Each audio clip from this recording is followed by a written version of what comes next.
በነበሩበት ዘመን እንኳን የስተት ትምህርት ነበር። የገላትያ ነው የስተት ትምህርት ስለነበረ ነው። የቆሮንቶስ መልእክት ለምንድን ከሐዋርያቶቹ ትምህርት ጋር ስምምነት ያለውን ብቻ መሆኑን ማወቅና መረዳት አለብን። እኛ ብቻ ሳይሆን ራሳቸው ኦርቶዶክሳውያንም የአባቶችን ትምህርት እንደማይቀበሉ እንግዲህ ቅድም ጀምሮ ስናሳይ ነበር።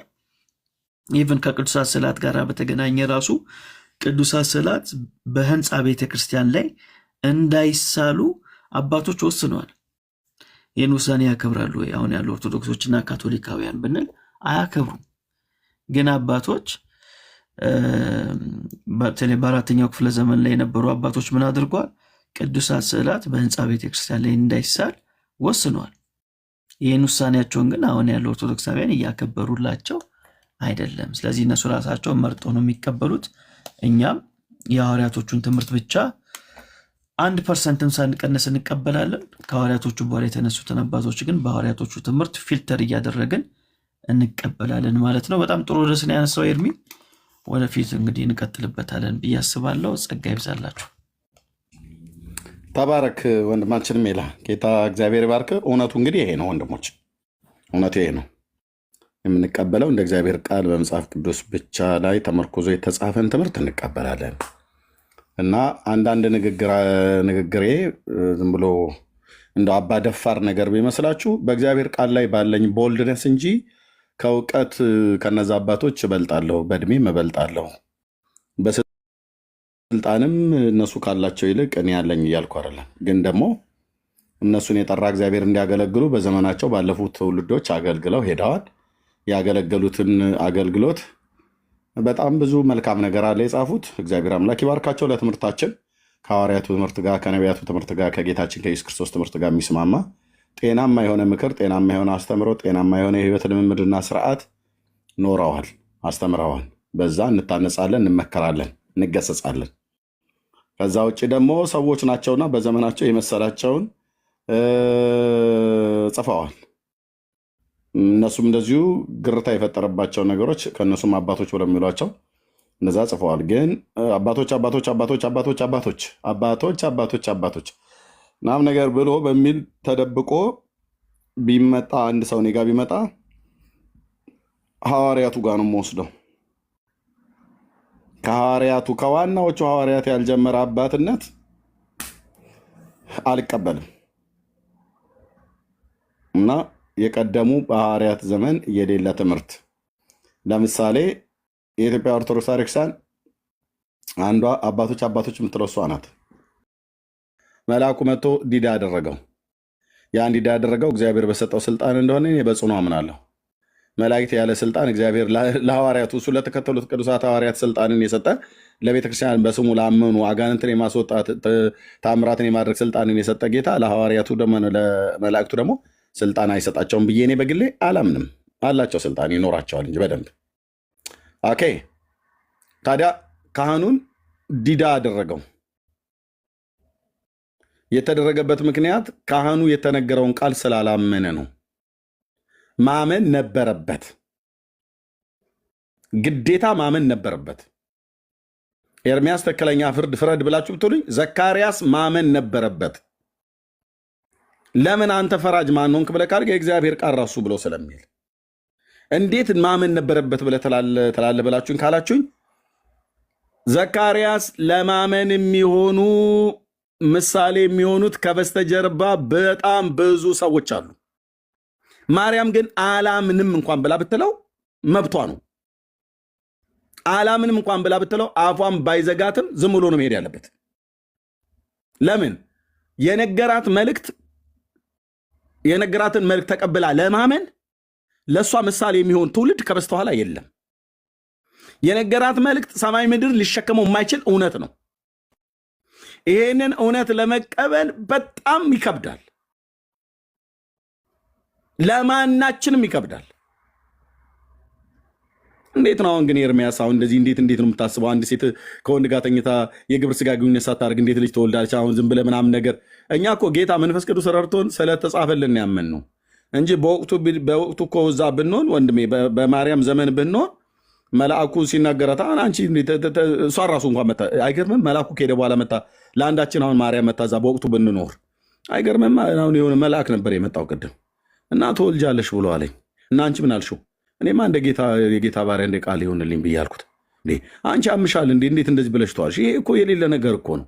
ኧረ እባክሽ ቅዠት ነው፣ ሰይጣን ሳይሆን አይቀርም እየታይሽ ብለን ሁሉ ልንላት እንችላለን። ለሰው ብታማክር እንኳን ማርያም እኔ እናንተ አንቺ እዛ ቦታ ላይ ብንሆን ወንድሞቼ ናቶቼ ሰው አይደለች?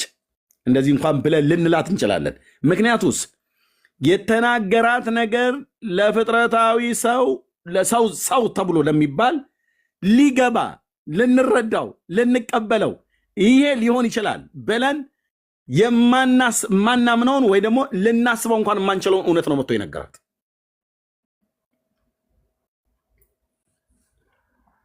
አየህ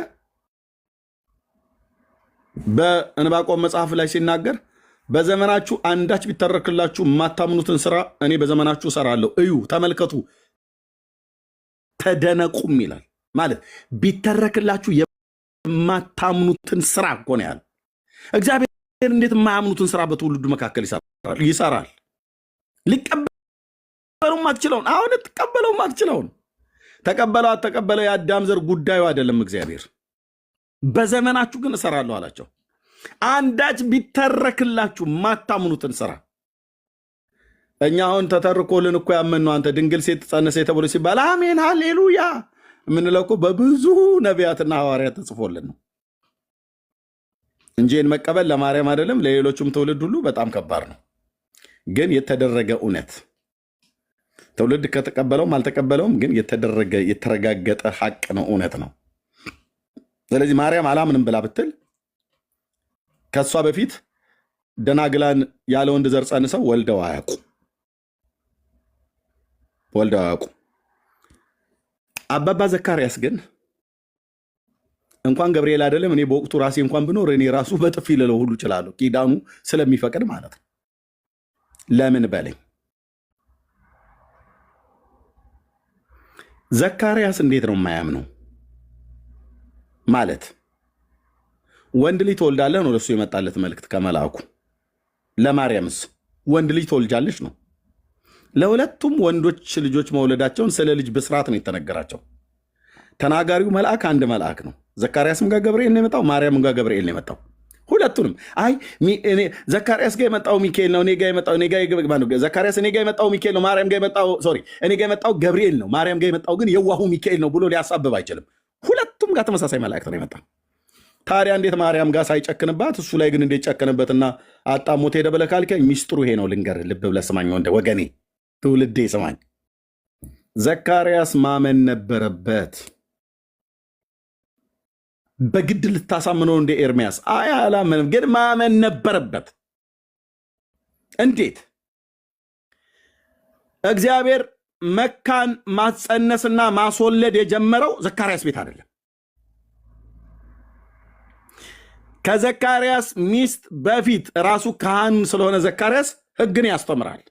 ወገኖቼ ይገርማችኋል። ያው ካህናቱ ሕግን ስለሚያስተምሩ በኤርምያስ መጽሐፍ ምዕራፍ 18 ቁጥር 18 ላይ ሕግ ከካህናት ምክር ከጠቢባን ቃል ከነቢይ አይጠፋም ብሎ ስለተባለ ሕግ ከካህናት ማስረጃ ትላለህ። ተኛና ተኩስ ስምህ አማኑኤል ነው ማስረጃ ይላል። እኔ ኤርምያስ 18 እየጠቀስኩለት ውሃ ጠጣቸው እንደምዬ ኤርምያስ 18 ላይ ሕግ ከካህናት የእግዚአብሔር ቃል ከነቢይ ምክር ከጠቢባን አይጠፋም ይላል። ዘካርያስ ካህን ነው። ሌዋውያን ካህናት መስዋዕትን ይሰዋሉ፣ ሕጉን ቶራውን ያስተምራሉ። ታናክ ማለት ነው። እና ዘካርያስ እንዴት ነው አላምን ብሎ የሚለው? ማመን ነበረበት። እንደዚህ ክፍል የገባኝ ክፍል የለም መጽሐፍ ቅዱስ ላይ የሆነ ስነግራችሁ ማለት ነው። ማመን ነበረበት፣ ማመን ይጠበቅበት ነበር። መልአኩን ቢያበሳጨው አፉን ለጉሞት ቤር ትክክል ነው ገብርኤል ያደረገው። ለምን? እኔ ሲነግረው መልአኩ ምንድን ያለው ዘካርያስ ሲመልስለት፣ እኔ አርጅቻለሁ ሚስቴም አርጅታለች እና ወንድ ልጅ ትወልዳለህ ስሙንም ዮሐንስ ትለዋለህ በመወለዱ ብዙዎች ደስ ይላቸዋል ምናምን ነገር ብሏል። ገብርኤል ቅዱሱ መልአክ ስብከቱን ነገሩ። አሜን አምናለሁ የአባቶች አምላክ እኔም ቤት ታምራት ያደርጋል ብሎ ማለት ነበረበት ዘካርያስ። አላለም ግን ለምንድን ነው ያላለው? ሕጉን ያስተምራል እንጂ ሕጉን አያምነውም። አየህ፣ በሕጉ መጽሐፍ ላይ ግን ወገኖቼ አባታችንን አብርሃምን አንድ ብቻውን ሳለ ጠርቶት በ99 ዓመቱ ይስሐቅን ሰጠው። አስቀድሞ እስማኤልን ከዛ ይስሐቅን። እናታችን ሳራ ጸነሰች በ91 ዓመቷ። ይገርማችኋል፣ እግዚአብሔር ደረቁን ማኅፀን አለምልሞ መካን ያስወልዳል። እስኪ አንዴ ታጨበጭቡ እያለ ካህን ስለሆነ ሕጉን ሲያነብ ሕዝቡ አጨብጭቧል። በዕዝራ መጽሐፍት ላይ ሕጉን ሲያነቡ ሕዝቡ እንዳለቀሰ ማለት ነው። ሕጉ የእግዚአብሔር ቃል ሲነበብ ሕዝቡ ያልቅስ ነበር ይላል ነው። እሺ ሳራ ብቻ ነች እንዴ? እናቶቻችን በሙሉ መካኖች ናቸው፣ መካኖች ናቸው። ርብቃም ደግሞ ይገርማችኋል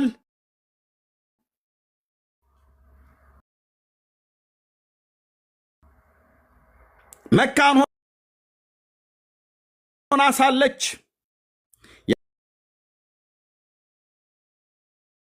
ያዕቆብና ኤሳውን በማኅፀኗ ከአባታችን ከይስሐቅ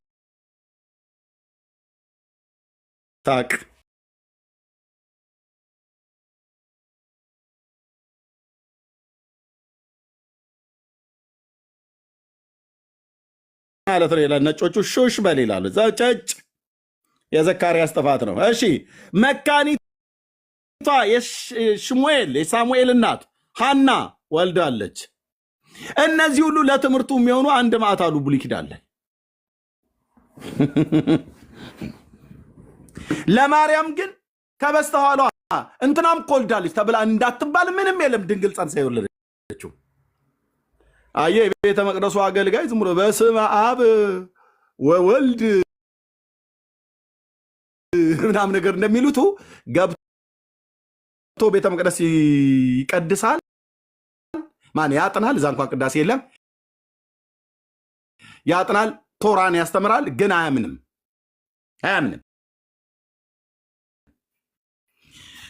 ዘካርያስ አንተ ቤት ነው እንደ እግዚአብሔር መካን ማስወለድ የጀመረው? ምን ነው የሳራን ስትሰብክ ያኔ ህዝቡን አሜን ስታስብላ ነበር? ህግ ካህናት እግዚአብሔር አስወለዳት በስተርጅና። ርብቃ መካናት የይስሐቅ ሚስት እግዚአብሔር አስወለዳት። ራሄል መካናት እግዚአብሔር አስወለዳት። ቆይቶ ሰጣት ዮሴፍና ብንያምን። አይደለም እንዴ? ግልጽ ነው። ሐና የሳሙኤል እናት መካናት። እነዚህ ሁሉ ከሰው ፊት የነበሩ ናቸው። ይሄን ያህል ሶስት ነው አራት ቤተሰብ እግዚአብሔር በሶስትና በአራት ቤተሰብ መካከል በመካንነታቸው ልጅ እንደሰጣቸው ቶራ ላይ ተጽፎ ታናክ ላይ ተጽፎ ህግ አስተማሪ ሆኖ ካህኑ የማያምንበት እኔ በምን አውቃለሁ አለው ይላል። እንኳን ገብርኤልን እኔንም ጭምር የሚያበሳጭ ንግግር ነው።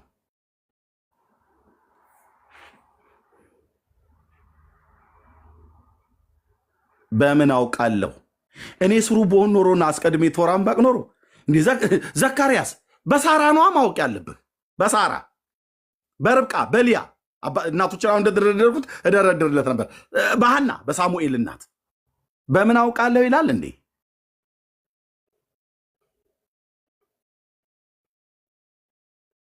ማርያም ግን በምን አውቃለሁ ብላ ብትል ከእሷ በፊት የወለዱ የሉም። የሚገርምህ ይኸውልህ ቤተ መቅደስ ውስጥ የሚያገለግለው ቄስ ነኝ ብሎ ያለ ቃሉን የሚያነበንበው አያምንም። ቤተ መቅደሱን የማታየው ኦርቶዶክስ ቤተክርስቲያን ነች የምትዋሸው። ማርያም ቤተ መቅደስ አደገች ምናምን ነገር ብሎ ይሄ ውሸት ነው። የባልቴት ወሬ ማለት ነው። ወንድሞች እናቶች እንዳታምኗቸው እንዳሰሟቸው፣ ውሸት ነው። ማርያም ቤተ መቅደስ ውስጥ አላደገችም። የኦርቶዶክስ እንቶ ፈንቶ ድሪቶ የሆነ ትምህርት ነው፣ ተረት ነው። በጂኦግራፊ አይገናኝ። ደግሞም ቤተ መቅደሱ የህፃናት ማሳደጊያ አይደለም፣ መዋለ ህፃናት አይደለም። እና እሷ ቤተ መቅደስ ውስጥ አላደገችም። ልብ በሉ።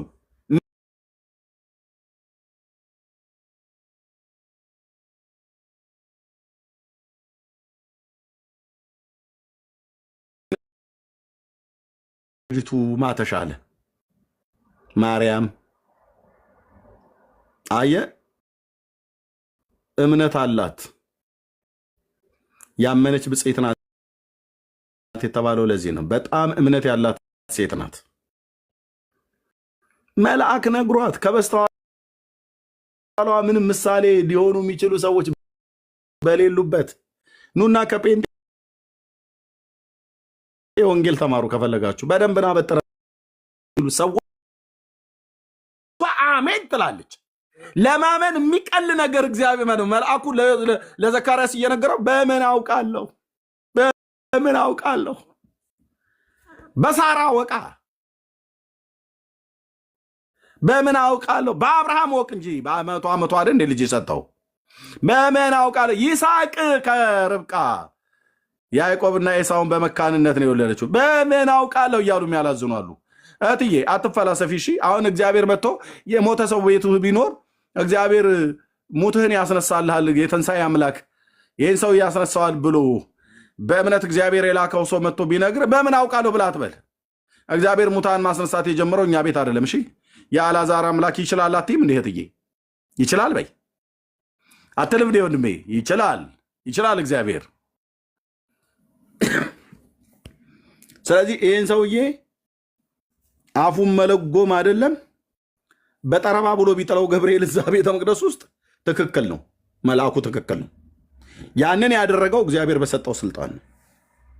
ይሄን ስልጣን ግን አለው ማለት ገብርኤል ሰውን አፍርሶ ይሰራል ብሎ የሚል የነ ዲያቆን ማነው ሄኖክ ኃይሌን ተረት አያጸድቅላችሁም። የዲያቆን የሄኖክ ኃይሌ ተረት የኦርቶዶክሳውያን ተረት ነው። ገብርኤል ይሄን ሊያደርግ ይችላል። ሰውን ግን አፍርሰህ ትሰራለህ ብሎ ለመላእክት እግዚአብሔር ስልጣን አልሰጠም። ሰውን አፍርሳችሁ ትሰራላችሁ ብሎ የሚል ለሐዋርያቱ ስልጣን አልሰጠም። ለሐዋርያቱ ስልጣን የተሰጠው የታመሙትን በስሙ እንዲፈውሱ፣ ድውያን ላይ እጆቻቸውን እንዲጭኑ፣ አጋንንትን እንዲያስወጡ፣ እንዲያስተምሩ፣ ኦኬ ሙታንን ቢሆን እንዲያስነሱ፣ ሙታን ሲያስነሱ የሚያስነሱትም ይሁን የሚያስተምሩትም ይሁን የሚሰብኩትም ይሁን አጋንንትም የሚያወጡትም ይሁን ልዩ ልዩ ታምራትን ሁሉ የሚያደርጉት በራሳቸው ኃይልና ጥበብ አይደለም። ጌታ ነበር በእነሱ ውስጥ ሆኖ የሚያደርገው። እኔ ካደረግኩት የበለጠ ታደርጋላችሁ ብሎ አለ ጌታ። አዎ ኦኬ። ልዩ ልዩ ተአምራት ጥበቦች ይደረጋሉ፣ ተአምራቶች ይደረጋሉ። ያ ማለት ግን ታዲያ እግዚአብሔር ሰውን እንደፈጠረ ሰውን ይፈጥራል ማለት ነው? አይደለም። አፍርሶ መግጠም እኮ ብሎ የሚለው ነገር በጣም አደገኛ የሆነ ኑፋቄ ነው እንጂ ጌታ ለሐዋርያቱና ለአገልጋዮቹ ስልጣን አልሰጣቸውም ማለት አይደለም። የተሰጣቸው ስልጣን ግን የቱንም ያህል ስልጣን ቢቀበሉ መላእክት፣ የቱንም ያህል ስልጣን ቢኖራቸው ሐዋርያት፣ ነቢያት ሰውን አፍርሰው ግን አይሰሩም። ሰውን አፍርሶ ብሎ የሚለው ነገር ይታሰብበት። ኤልያስ ሙታን አስነሳ ብለህ ብትለኝ ያስነሳው በእግዚአብሔር ኃይል ነው። ኦኬ። ኤልሳ ሙታ አስነሳ ብለህ ብትለኝ ያስነሳ እግዚአብሔር ኃይል። ኤልሳ ነቲንግ። ኤልሳ እኮ ምንም ነው። ያለ እግዚአብሔር መንፈስ ተራ ገበሬ የነበረ ሰው ነው። ግልጽ አይደለም የምናገረው? ግልጽ ነው። ያለ እግዚአብሔር መንፈስ ተራ የሆነ ገበሬ የነበረ 12 ጥማድ በሬ ጠምዶ ያርስ የነበረ የራሱን ኑሮ የሚኖር የነበረ ማለት ነው። እና ይሄ ገበሬን ሰውዬ ወስዶ እግዚአብሔር በኤልያስ ላይ የነበረውን ኃይል በላዩ ላይ አድርጎበት ሚዩት አርገደ ዳኒ ጨርሻለሁ፣ እሰጥሃለሁ። ኤልሳ ያለ እግዚአብሔር መንፈስ ተራ ሰው ነው። ጳውሎስ ያለ እግዚአብሔር መንፈስ ተራ ሰው ነው። ተራ ሰው ነው። ወንድሞች ናቶች፣ ጳውሎስ ሙት አስነስቷል፣ እላው ላይ ተኝቶበት ከደርብ ላይ ወድቆ። ኤልሳ ሙት አስነስቷል፣ በላው ላይ ተኝቶበት ሙቱ ላይ ተኝቶበት። ማን ነው ታዲያ እንደዚህ እንዲያስነሱ ስልጣን የሰጣቸው? እግዚአብሔር መንፈስ ቅዱስ በነቢዩም በሐዋርያውም በኩል በኃይል ተገለጠ ማለት ነው። ይህንን ግን ለማድረግ እነሱ በራሳቸው ኃይልና ጥበብ ችሎታ አላደረጉትም። ኦኬ፣ አላደረጉትም። ደግሞ አለው ዳጸ ልሳን አይደለም። የእግዚአብሔር መንፈስ ባይኖርበት ኖሮ ኤልሳ ነቢይ ሊሆን አይችልም። ታዲያ ምን ሆኖ ይቀራል? በ12 ጥማድ በሬ የሚያርስ በቃ አንድ እስራኤላዊ መላጣ ይፈልገው ነበር ሰውየውን። ስለዚህ ኤልሳ ኤልሳ ኤልሳ ኤልሳ የምንለው እኮ የልዑል እግዚአብሔር መንፈስ በሱ ላይ ስለሆነ ነው። የልዑል እግዚአብሔር መንፈስ ባይኖር እሱ ሰው ተራ ሰው ነው። የልዑል እግዚአብሔር መንፈስ ለዚህ አገልግሎት ባይመርጠው ጳውሎስን ተራ ሰው ነው። ተራ ሰው ስሙ ራሱ እንኳን አናውቀውም ነበር። በቃ አንድ ተደባዳቢ ፈሪሳዊ ለሃይማኖት የቀና ኢየሩሳሌም ከተማ ላይ የሚበጠብጥ አንድ ሰውዬ ብለህ ልትለው ምትል ማለት ነው። ጳውሎስ ጳውሎስ ጳውሎስ ጳውሎስ እኮ ያልነው ኢየሱስ ደማስቆ ላይ ያገኘውና ታሪኩን ቀየረው። ስሜን በሕዝብና በአሕዛብ ፊት በነገስታት ፊት የሚሸከም የክብር ዕቃዬ እንደሆነ አሉ ብሏል። ስለዚህ የልዑል እግዚአብሔር መንፈስ በላዩ ላይ ስላደረበት የሚናገረው የጽድቅ ቃል ከኢየሩሳሌም ጀምሮ እስከ ኤልዋሪቆ ድረስ ይኸው በዘመናት ትውልድ መካከል እየተነገራለ። ሐዋርያው ጳውሎስ ጳውሎስ ጳውሎስ ብርሃን ዓለም እኮ ያልነው ብርሃን የሆነው ጌታ ስለጠራውና ብርሃን የሆነው ጌታ እሱ ውስጥ ስለገባ ነው። የእግዚአብሔር መንፈስ ባይኖርበት ጳውሎስ ተራ ሰው ነው። ጴጥሮስ ተራ ሰው ነው። ኤልያስ ተራ ሰው ነው። ኤልሳ ተራ ሰው ነው። አብርሃም ተራ ሰው ነው። ሙሴ ተራ ሰው ነው። ከተራ ሰውነት አንስቶ ያከበራቸው እግዚአብሔር ነው። በራሳቸው የፈሰሰ ውሃ ማቅናት አይችሉም። በእግዚአብሔር መንግስት ውስጥ በራሳቸው እንኳን ትንቢት ሊናገሩ አይደለም የረባ ቃል እንኳን አይናገርም። ሙሴ አንደበተ ትብነኝ ነው ብሎ ያለው። ታዲያ ዓለሙ ሁሉ ተነሱ ሙሴ ሙሴ ሙሴ ሙሴ ነቢዩ ሙሴ እንዴት ተባለው? ልዑል መረጠው። ሄድ ወደ ግብፅ አብሬ ወርዳለሁ፣ የምትናገረው ነገር አስተምርሃለሁ፣ አንደበተ ትብነኝ ብሎ አትበል አለው። አየህ፣ የአባቶቻችን ታሪክ የቀየረ ማርያም የጌታዬ እናት ማርያም ምናምን ነገር ብለህ ብትን ማርያም እንድትል ራሱ ያደረገው ጌታ ስለመረጣት ነው። ባይመርጣት ተራ ሴት ናት። ተራ ሴት ብራዘር፣ ተራ ሴት ስሟን እንኳን ራሱ አናውቀውም ነበር። ተረስታ እዛው ሰፈሯ ላይ ብይ ተጫውታ ምናምን ነገር አድጋ ለእናቷ ውሃና ምናምን ነገር ቀርታ የምታድጋ አንድ ተራ የሆነ ሰውዬ አግብቷት የምትኖር ተራ ሴት ነበር የምትሆነው። ታዲያ ዓለም ሁሉ ተነስቶ ማርያም ብሎ ቢል አሁን ምንድን ነው ብለህ ካልከኝ መጽሐፍ ቅዱስ ላይ እግዚአብሔር መረጣት። ለዚህ የተቀደሰ ዓላማ መንፈስ ቅዱስ በእሷ ላይ መጣ። ልዑልን ወለደችው በእግዚአብሔር መንፈስ ቅዱስ መለኮታዊ ኪነ ጥበብ።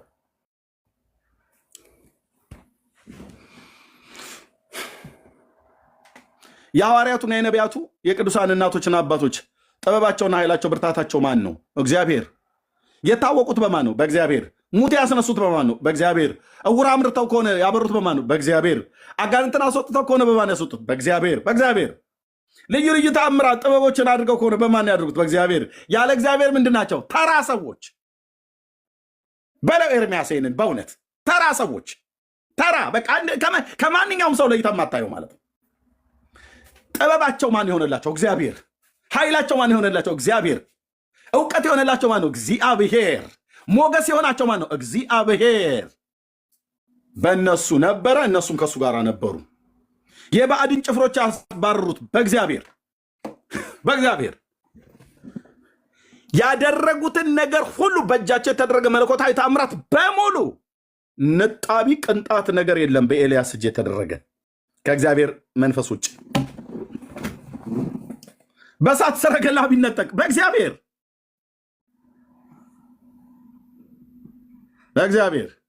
እንዴት አንድ ሰው 850 ነቢያትን በቂሶን ወንዝ ውስጥ ያሳርዳል?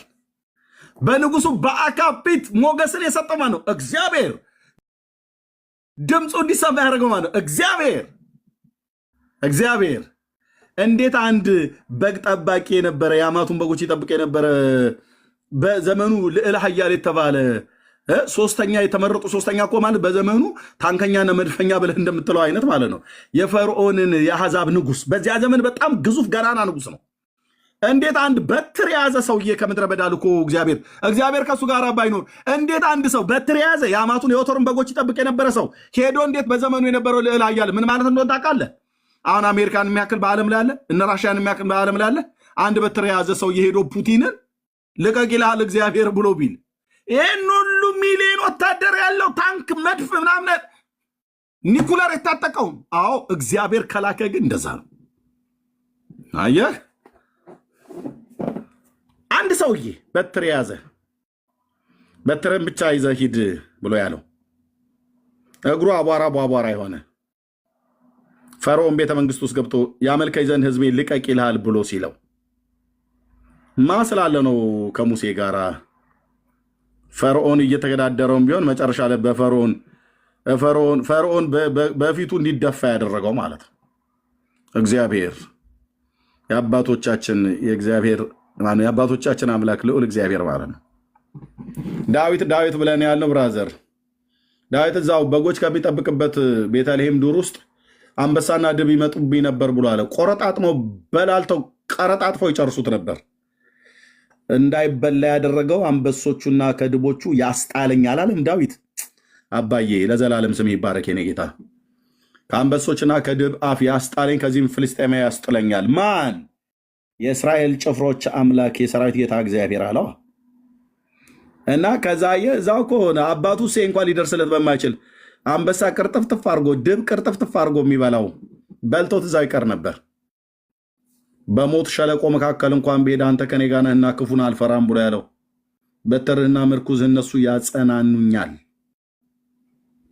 ምክንያቱስ እግዚአብሔር እረኛው ስለሆነው ከነዛ ክፎች ያዳነውና ዛሬ ዓለሙ ሁሉ ዳዊት ስም እንኳን በመጥራት ልጆቻችሁን ስንት ነው? ዴቪድ ዳዊት፣ በነጮቹ ዓለም ደግሞ ዳዊት ማነው? በእኛ በአበሻው ዴቪድ በስንት ሺህ ከኢየሱስ ክርስቶስ ቀጥሎ ስሙ በዓለም ላይ በኃይለኛ የሚጠራ እሱ ነው። ዳዊት ነው። ዳዊት ራሻ ጋር በተለያየ ቋንቋ ይጥሩት እንጂ ዴቪድ፣ ሙሴ፣ ዴቪድ በጣም ይበዛል አልኳቸው ወንድሞች ናቶች። እንዴት ነው አንድ የቤተልሔም እረኛ እንደዚህ በዓለም ላይ ስሙ የገነነው?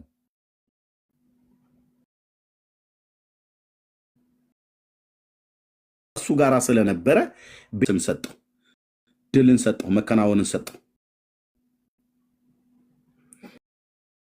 ለዳዊት በዓለም ዙሪያ መታወቅ ማን ነው ምክንያቱ ከተባለ እግዚአብሔር። ልዩ ልዩ ነገር በእጆቻቸው ባህር ቢከፍል ሙሴ ባህር በትር መቶ ማነው ባህሩን ከፈረው ብለን ሙሴ በበትሩ ሲመታው ባህሩ ተከፈለ እንላለን አይደል? ኦኬ ምታ ብሎታል፣ መታ። ግን በትሩን አንስቶ ባህሩን ሲመታው እግዚአብሔር ሌሊቱን ጽኑ የምስራቅ ንፋስ አመጣ ይላል። ከባሪያው ጋር ይተባበር ነበር፣ አብሮት ይሰራ ነበር ማለት ነው። እጁን ሲዘረጋ ወደ ሰማይ በትሩን ሲያነሳ በግብፅ ላይ ጨለማ ይሆናል። ማን ነው ከዚህ ሰውዬ ጋር ያለው? ፊት ለፊት የምታየው ምናልባት ልብሱ በግ የሚሸት እና እጁን ሲያነሳ ድቅድቅ ጨለማ ይሆናል ምድሪቱ። እውነቴን ነብዬ የምልህ በወቅቱ እኛ ብንኖር ይህን ሰውዬ 1000 ኪሎ ሜትር ራቁት ብለን የምንሸሸው ሰው ነው። እግዚአብሔርን ስለማናቀው ሰይጣን ነው ከሱ ጋር ያለው ብለን ልንፈርጀው ሁሉ እንችላለን።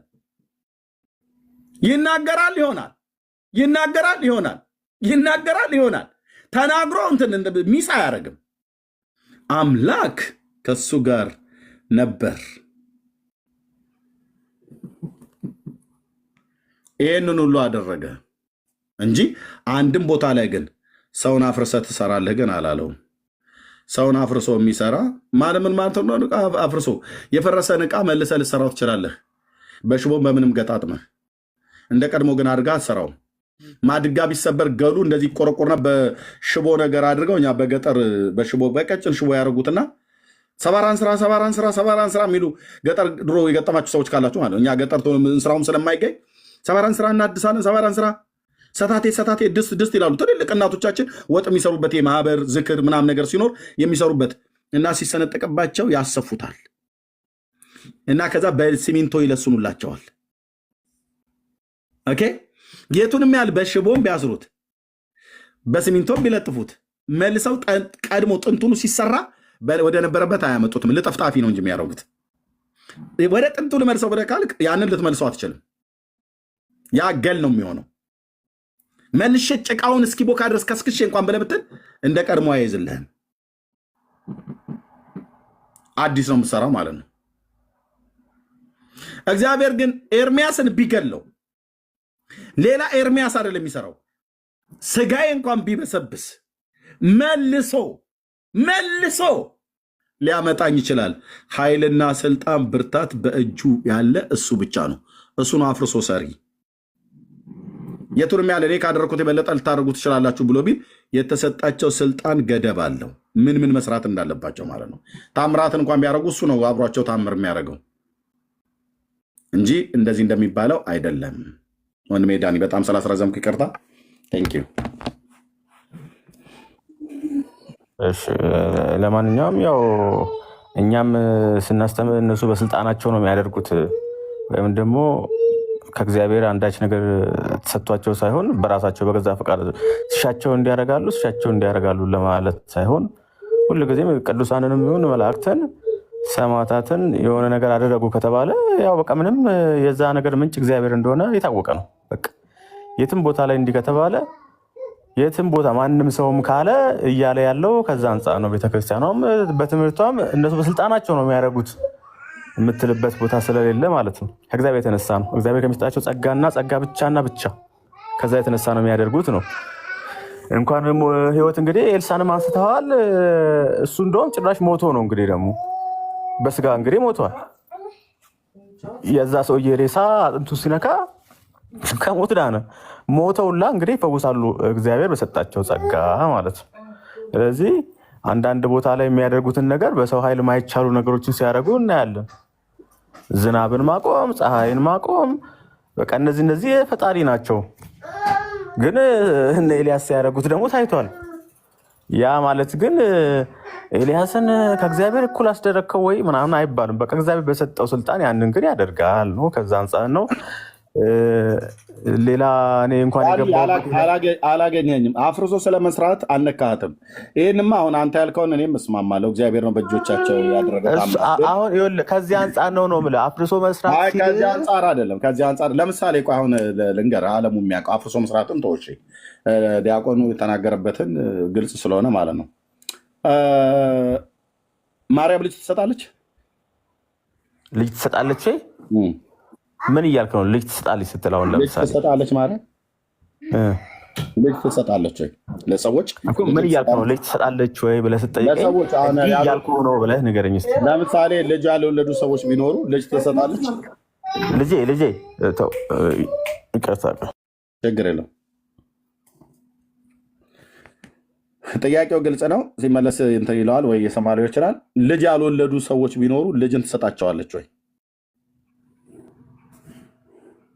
ምክንያቱም ማርያም ልጅ ሰጠችኝ እያሉ በሚሊዮን የሚቆጠሩ ኦርቶዶክሳዊ ነው የሚያምነው። ተኛ በቃ መጣ። ምን አልከኝ? ልጅ ትሰጣለች ማለት አሁን ልጅ የሌላቸው ሰዎች አሉ አይደል? መውለድ ያልቻሉ። እሺ፣ ለነዛ መውለድ ላልቻሉ ሰዎች ማርያም ልጅ ትሰጣቸዋለች። ልጅ ትሰጣቸዋለች ስትል እንግዲህ በራሷ ችሎታ ማለት ነው ወይስ በእግዚአብሔር ሰጣት ጸጋ እያልክ? በራሷ ችሎታ። እግዚአብሔር ጸጋውን ሳይሰጣት እግዚአብሔር ጸጋውን ሳይሰጣት ነው። ለማን እግዚአብሔር ልጅ የመስጠት ጸጋ ስጦታ ለሰው ይሰጣል? ጸጋ የሞላብሽ ተብላለች እንግዲህ እሷ ለምሳሌ እንደ አረስን ጸጋ የተሞላባቸው ሰዎች አሉ። ግን የትኛው ነው ጸጋ የተሞሉ ሰዎች? ከማርያም ጀምሮ ልጅ ሰጣት አቃሪ ጸጋ የሞላሽ ብሏታል ብላል። ይሞላባት ጸጋ አማኝ ናት አይደል ማርያም? ልጅ መስጠት ትችላለች ወይ እኮ? አይ አማኝ ናት አይደል? አሁን ይሄ ይጠይቃል ዳኒ። ከዛ ደግሞ ጸጋ ደግሞ ሞልቶባታል አይደለ? ስለዚህ አሟልታለች ማለት ነው። ስላሟላች ኢየሱስ ክርስቶስ ደግሞ ምን አለ? እንግዲህ ብታምኑስ ከኔ በላይ ታደርጋላችሁ ካለ እሷ ደግሞ ያን ልታደርግ ትችላለች። ከእሷ የተነሳ ስለዚህ ልጅ ትሰጣለች ማለት ነው። ማርያም እግዚአብሔር በሰጣት ጸጋ ጌታ ለእግዚአብሔር ልጅ የመስጠት ጸጋ ለማሰጥቶ ያውቃል ከእሷ በፊት የነበሩ ነቢያት። እሱማ ለሁሉም ለምሳሌ አሁን በጨርቅህ ላይ ሰዎች ይድናሉ፣ ጨርቅህን ነክተው ይፈወሳሉ የሚል ጸጋ አልሰጠውም እኮ። እሱ እግዚአብሔር ከእነሱ ጋር ስለነበር ቃሎቹን በድንቆችና በታምራት ግን ሰጥቶታል። በጨርቅ ለምሳሌ ጨርቅህን ሲነኩ ሰዎች ይፈወሳሉ፣ ሲያርፍባቸው የሚል ጸጋ ሰጥቶታል። ለምንድን ነው የምትሸሹት? ኦርቶዶክሳውያን ሽሽታችሁ መሸሽ እኮ አይደለም፣ ሎጂካል ቤት መጣችሁ የምትሸሹት ነገር በጣም ይገርመኝ። ማርያም ልጅ መስጠት ትችላለች በተሰጣት ጸጋ። በሰጣት ጸጋ ግጥም አድርጋ እያልኩ ነው። በሰጣት ጸጋማ ትችላለች እያልኩ ነው። እሺ ማርያም ልጅን የመስጠት ግጥም አድርጋ የመስጠት የተሰጣትን ጸጋ አለ ወይ?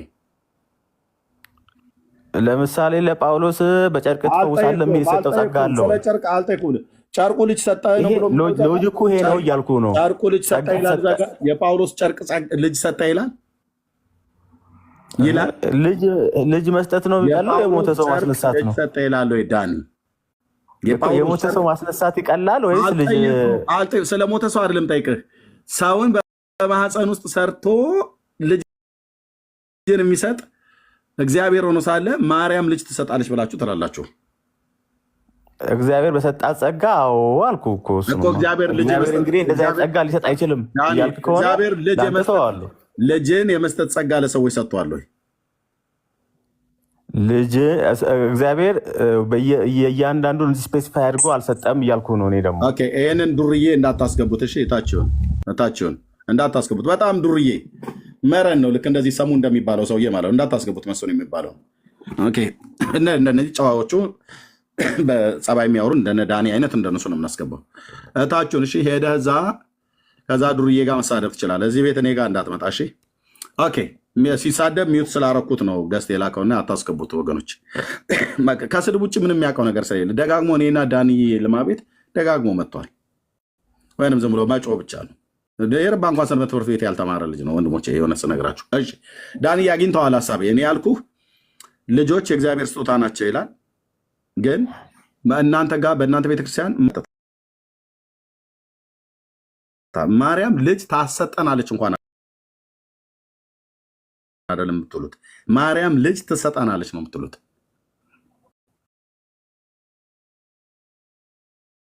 መስጠት ጸጋን ለማንም ሰው ከፍጥረት ጀምሮ ሰጥቶ አያውቅም። ልጅ የመስጠት ጸጋ ስትል ልብ በል። አሁን ጌታችን ሲጠራ የአብርሃም የይስሐቅ የያዕቆብ አምላክ ነው አይደል የሚባለው? እነዚህ አባቶች በጣም እግዚአብሔር ያከበራቸው አባቶች ናቸው። ቅድም እንደጠራሁልህ አንተም እንደምታውቀው አብርሃም መካን ነበር። ከሚስቱ ከሳራ ጋራ ልጅን የሰጣቸው ማን ነው? እግዚአብሔር ነው አይደል? ይስሐቅ ከእናታችን ከርብቃ ጋራ መካን ነበር። ልጅን የሰጣቸው እግዚአብሔር ነው አይደል? ያዕቆብና ኤሳውን የወለዱት ያዕቆብ አባታችን አንደኛይቱ ሚስቱ መካን ነበረች፣ ራሔል ማለት ነው። ልጅን የሰጣት እግዚአብሔር ነው አይደል? መጣችና በአንድ ወቅት እናታችን ርብቃ ማንች ራሔል ያዕቆብ ጋር መጣችና ምን አለችው? ልጅን ስጠኝ አለችው። ልጅን ስጠኝ አለችው። ይኸው ከዛ የዚህ ታላቅ አባት መልስ ምን እንደሆነ ልንገር። ካሜራ ልክፈት። ብዙ ሰዓት እኮ ይሄ ብዙ የሚያከራከረን ሀሳብ አልነበረም። ሰላም ዳን መረጃ አንድ ጴንጤ ተነስቶ ልጅ እሰጥሃለሁ ጌታ የቀባይ ሰው ብሎ ቢል ስርዓት ያዝ ነው የምንለው። ስርዓት ያዝ ነው የምንለው። መሀን የሆነች ልጅ ለምሳሌ ተጸልዮላት ልጅ ብትወልድ ምንድን ነው የሚባለው? በማን ስም ነው የጸለየላት? በኢየሱስ ስም ይጸልይላት ይችላል። ራይት። በእግዚአብሔር ስም በኢየሱስ ስም ከጸለየ እግዚአብሔር ልጅን ይሰጣል። ያ አገልጋዩ የጸለየው ሰውዬ ምን አስተዋጽኦ አድርጓል ለዛች ሴት ከመጸለይ ውጭ? ምንም። መቼም ሁሉም ሰው ምንም አስተዋጽኦ ጸጋ የተሰጣቸው ሰዎች የሉ። ልጅን የመስጠት ጸጋ እግዚአብሔር በፍጥረት ዓለም ለማንም አልሰጠም፣ አይሰጥም። ዳኒ ልብ በል። ያዕቆብ የሚለው ነው። ያዕቆብ ዘፍጥረት መጽሐፍ ምዕራፍ 30 ቁጥር 1 ራሔልም ለያዕቆብ ልጆችን እንዳልወለደች ባየች ጊዜ በእህቷ ቀናችባት። ሊያ ወንዱን ትወልድ ጀመረ እህቷ። እችኛይቱ ግን ራሔል መካን ነበረች እና በእህቷ ቀናችባት። ልጆች እንዳልወለደች ባየች ጊዜ በወለደችዋ በእህቷ ቀናችባት። መጣችና ያዕቆብም ማለት ነው ባሏን ልጅ ስጠኝ፣ ልጅ አምጣ አለችው። ስጠኝ፣ ልጅ እፈልጋለሁ። እህቴ ጋር እየሄድክ እያገባህ እህቴ ጋር እየገባህ እየተኛህ ለእሷ ልጅ ትሰጣታለህ፣ ለእኔ ግን ልጅ አትሰጠኝም። ምክንያቱስ ከእህቷም ጋር የሚተኛው ከእሷም ጋር የሚተኛው ከሁለቱም ጋር የግብረ ሥጋ ግንኙነት ያደርጋል። እህቷ ግን ሊያ ትወልዳለች፣ ወንድ ልጅ ሮቤል ትላለች፣ ትወልዳለች። ሌዊ ትላለች፣ ትወልዳለች። ይሳኮር ትላለች። ባሮች የሆኑትም ዘለፋና ባላ የሚባሉ አሉ፣ እነሱም እንደዚሁ ይወልዳሉ። ራሔል ግን ልጅ አልነበራትም። መጣችና ያዕቆብን ልጅ ስጠኝ፣ ይህ ካልሆነ እሞታለሁ አለችው። ድብን ነው የምልህ፣ ፊትህ አንተ ነህ ለእህቴ እየሰጠህ ለእኔ የምትከለክለኝ አንተ ነህ አይነት ጥያቄ ነው የጠየቀችው። ግን አልከለከላትም። ያዕቆብ ልጅ ሰጪ አይደለም። ምንድን ነው ያልከለከላት? ከእህቷ ጋር ተኝቶ የግብረ ሥጋ ግንኙነት እንደሚያደርግ እሷንም የግብረ ሥጋ ግንኙነት ያደርጋታል። ተመሳሳይ ዘር በማህፀናቸው ውስጥ ይፈሳል። በሊያ ማህፀን ውስጥ ግን ከሊያ እንቁላል ጋራ አዋህዶ ሮቤል የሚባል ልጅ፣ ሌዊ የሚባል ልጅ፣ ይሳኮርና ዛብሎን ንፍታሌ የሚባሉ እንዲወለዱ የሰራው የእስራኤል አምላክ እንጂ ያዕቆብ አይደለም። ያዕቆብ ልጅ ሰጪ ሊሆን አይችልም። የእሱ መልስ ምን አለ? ያዕቆብ ሲመልስላት ራሔልን ተቆጥቶ ይላል። አዎ መቆጣት አለበት። በእውነቱ ሊገስጻት ይገባል። ልትገረፍ ይገባት ነበር ባለንጋ። ምክንያቱስ የማይጠየቅን ጥያቄ ነው የጠየቀችው። አባቷ አሕዛብ ስለነበረ ያው ከሜሶፖታሚያ ምድር የመጣ ስለሆነ የጣዖት አምላኪ ነው። በእርግጥ ከዛሬ ያደገችው ብዙ እውቀቱ የላትም ስለ እስራኤል አምላክ፣ ስለ አብርሃም አምላክ ብዙ እውቀቱ የላትም። ስለ አብርሃም አምላክ፣ ስለ ይስሐቅ አምላክ ብዙ እውቀቱ የላትም። ሸዋስ ባለማወቅ ነው። ግን ተቆጥቶ ለምን ተቆጣት? ልጅ ስጠኝ ብላ ጠየቀችዋ። የማይጠየቀውን የእሱ ስራ ያልሆነውን ጠየቀችው። ተቆጥቶ በውኑ እኔ የሆድሽን ፍሬ በነሳሽ በእግዚአብሔር ቦታ ነኝን አላት። ማርያም በእግዚአብሔር ቦታ አይደለችም። መብት የላትም። ልጅ አትሰጥም። ልትሰጥም አትችልም። ሚካኤል በእግዚአብሔር ቦታ ነው። ሚዩት አድርገው ብራዘር፣ ሚዩት አድርገው እሰጥሃለሁ። ሚዩት አድርገው። ኦርቶዶክስ ቤተክርስቲያን ውስጥ እየተዋሻ ያለ ውሸት በእግዚአብሔር ቃል መዶሻ ነው የምንከሰክሰው። ክትክት ነው የምናደርገው። የጻድቅ ከተባለ ቅዱስ ጊዮርጊስ ልጅ ይሰጣሉ፣ አርሴማ ልጅ ሁሉ ትሰጣለች ይላል። ከዚህ የበለጠ አባት ጻድቅ አባት አለ እንዴ? ሲጠራ እንኳን ጌታ የአብርሃም የይስሐቅ የያዕቆብ አምላክ ነው የሚባለው። ይህ አባት እንኳን ልጅ ስጠኝ ብላ ስትለው ሚስቱ ተቆጥቶ እኔ በእግዚአብሔር ፈንታ ነኝ የሆድሽን ፍሬ በነሳሽ። አየህ፣ የሚነሳም የሚሰጥም ማን ነው እያለ ነው ያዕቆብ? እግዚአብሔር ነው እያለ ነው። እኔም ይህንኑ አድምቼ የምናገረው እንደ የእግዚአብሔር ቃል አገልጋይ ስለሆንኩ እንዳገለግለው ጌታዬ ከጠራኝ በዚህ ትውልድ መካከል መላእክት ልጅ ይሰጣሉ እያሉ ብለው የሚሏቸው ወንድሞች እናቶች፣ ይኸው አንድ ክፍል ላንብብልህና የኦርቶዶክስ ካህናት ምን ብለው እንደሚመክሩ ድርሳነ ኡራኤል ምን ብለው እንደሚመክሩ ይሁ ማርያም ልጅ ትሰጣለች ብሎ አሁን ወንድማችን በተሰጣት ጸጋ ብሎ እንዳለ እግዚአብሔር ለማርያምም ለአብርሃምም ለሙሴም ለኤልያስም ለዋቴቨር ልጅን የመስጠት ጸጋ የሚል የሰጠው የለም። ለማንም ሰጥቶ አያውቅም፣ ለማንም አይሰጥም። ከዚህም በፊት ሰጥቶ አያውቅም፣ አሁንም አይሰጥም፣ ለዘላለምም ለሰዎች አይሰጥም። ልጆች የእግዚአብሔር ስጦታ ናቸው። ማለት ምን ማለት እንደሆነ ታውቃላችሁ? ለሰው ሰጠ ማለት የባሏን ዘርና የራሔልን እንቁላል ሁለቱን አዋህዶ ያ ሰውዬ መፍጠር ይችላል እኮ እያላችሁ ነው። አረ ተረጋጉ ወንድሞቼ ናቶቼ። ለያዕቆብ እንኳን አልተቻለውም። በሰማይ በምድር የከበረ አባት ነው። የትኛውንም ጻድቅ ጠራ። እራሷ ማርያምን እንኳን ብጠራት የእሱን ያህል ጽድቅ የላትም። የእሱ ልጅ ነች። በእሱ ወገብ ውስጥ ነበር የነበረችው። ኦርቶዶክሳውያን ግን ምን ይላሉ? አርሴማ ልጅ ትሰጣለች፣ ከተማም ልጅ ይሰጣል፣ ማርያም ልጅ ትሰጣለች ይላሉ። ኡራኤልም ልጅ ይሰጣል ይላሉ። ካህናቱ ምን ብለው እንደሚመክሩ ይሉኝ። ድርሳነ ኡራኤል ልጅ ሰጪ ማን እንደሆነ እንደሚናገሩ ይሉኝ። ዘወርሃ ጥር ማን የካቲት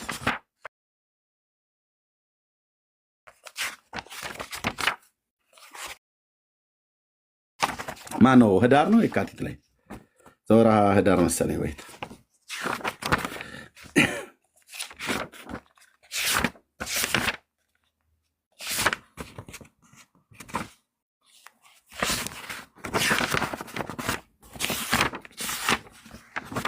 አንዴ ጠብቁኝ። ብዙ መጽሐፍቶችን ስለማነብ ድርሳነ ኡራኤል መሆኑን አስባለሁ አውቃለሁኝ። ኤርሚ ታች የካቲት ነው እያሉ እየጻፉልን ነው የሆኑ መምህር ነው። ዘወርሃ የካቲት ላይ መሰለኝ ድርሳነ ኡራኤል ዘወርሃ የካቲት ላይ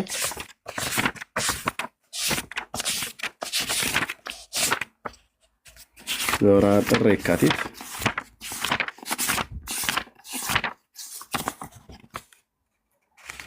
ቴንኪው። አምስተኛው ታምር ዘወርሃ የካቲት ቴንኪው። አምስተኛው ታምር ልብ በሉ። እግዚአብሔር ልጅ ይሰጥሻል ብለው በኦርቶዶክስ ቤተክርስቲያን አያስተምሩም። ቢያስተምሩም እግዚአብሔር ልጅ ይሰጥሃል ወይ ይሰጥሻል ብለው ያሉትን ያህል ማርያምም ትሰጣለች፣ አርሴማም ትሰጣለች፣ ተክለ ሃይማኖትም ይሰጣል፣ ኡራኤልም ይሰጣል። ኤርሚያስ ታዲያ ምንድን ነው የምትለኝ ብለህ ካልክ ሚካኤልም አይሰጥም፣ ገብርኤልም አይሰጥም፣ ማርያምም አትሰጥም፣ አብርሃምም አይሰጥም፣ ያዕቆብም አይሰጥም፣ ጳውሎስም አይሰጥም፣ ጴጥሮስም አይሰጥም፣ ነቢይ ነኝ ብሎ ያለም አይሰጥም፣ ፓስተርም አይሰጥም፣ ጳጳስም አይሰጥም፣ ቄስም አይሰጥም፣ ማንም አይሰጥም። ዑራኤልም ሚካኤልም ማንም የምትላቸው መላእክት አይሰጡም። አጭርና ግልጽ አይሰጡም። ለምን? መብት የላቸውም። ስልጣንን አልሰጣቸውም። ልጅ እንዲሰጡ ልጅን እንዲፈጥሩ አልሰጠም። ልጆች የእግዚአብሔር ስጦታ ናቸው እኮ ማለት ሰውን የሚፈጥረው እግዚአብሔር ነው እያለ ነው። እነኚህ ግን ምን እንደሚሉ ይልኝ ልመናው አማላጅነቱ ካለ በኋላ በኦርቶዶክሳውያን ላይ ይሁን ያደረገው ታምር ይሉሃል። ከምዕራብ ወገን ወይ ከአረብ ሀገር የመጣች አንዲት ሴት ነበረች። ይህችም ሴት ልጅ የሌላት መካን ነበረች። ከላይ ግን ምን ይላል ሲጀምር ልመናውና አማላጅነቱ እኔ አይመለከተኝም።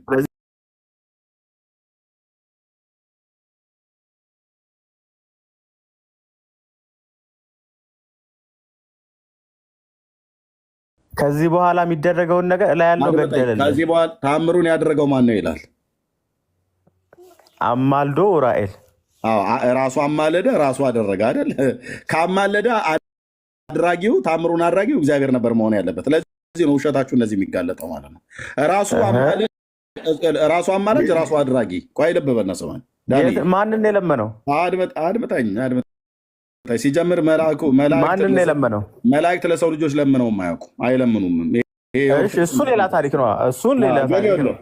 ግን ለምኗል አይደል? አልለመንም። አይለምኑም። መላእክት ለሰው ልጆች ለምነው የማያውቁም። ልብ በል። እሺ እኮ አይለምን። ግን በዚህ ላይ በእናንተ እንሂድላችሁ። በእናንተ ለመነ በልላችሁ። በእናንተ ለማኙ ራሱ አድራጊውም ራሱ ይሆናል። ያደረገው እኮ ነው የሚለው ለማኙ እሱ ከሆነ ቆይ ዑራኤል ለማኙ ከሆነ አድራጊው እግዚአብሔር ነው መሆን ያለበት እንጂ ለማኙም ዑራኤል አድራጊውም ዑራኤል መሆን የለበትም። ለምሳሌ በቃ ብራዘር አታድከመኝ ዳንዬ። ለማኙ ዑራኤል ከሆነ አድራጊው እግዚአብሔር ነው መሆን ያለበት።